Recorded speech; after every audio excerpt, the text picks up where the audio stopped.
You are welcome to my channel. I want to quickly go through the list of antipsychotics.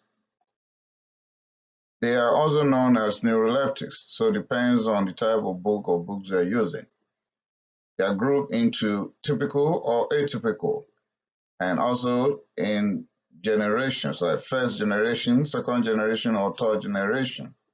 The first generation will be the typical antipsychotics. Second and third generations will be atypical. Example of typical or first generation antipsychotics will be Thousandths. And here we have aliphatic chains like chlorpromazine, piperidine side chains like telridazine, piperazine side chains like trafluperazine, fluphenazine, and others will be phenazine, prochlorperazine, isoridazine, promazine, promethazine, and so on. Still another typical first generation antipsychotics, another group is Thousandths. Here we have chlorpromazine, clopentazole, flupentazole, teltazine, and zoclopentazole. Still under typical antipsychotic, we have another broad group, Boudreau. They are pretty popular. A lot of people will use haloperidol, for example, because of the potency, very high.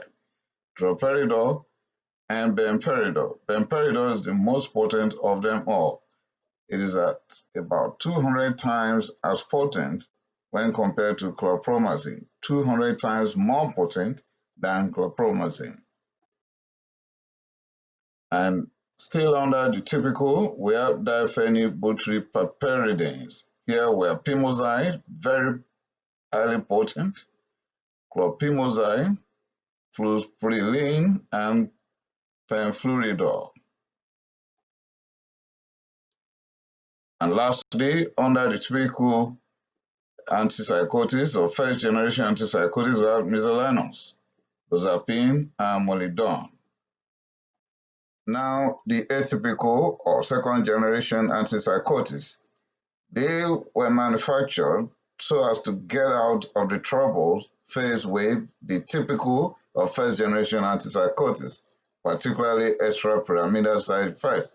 I'll go into the details of all these later on while making presentation on each of these medications.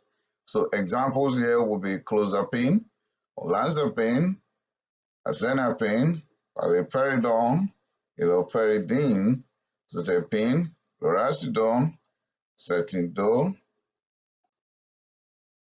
amisulpride, quetiapine, risperidone, ziprasidone, cariprazine, and brexpiprazole.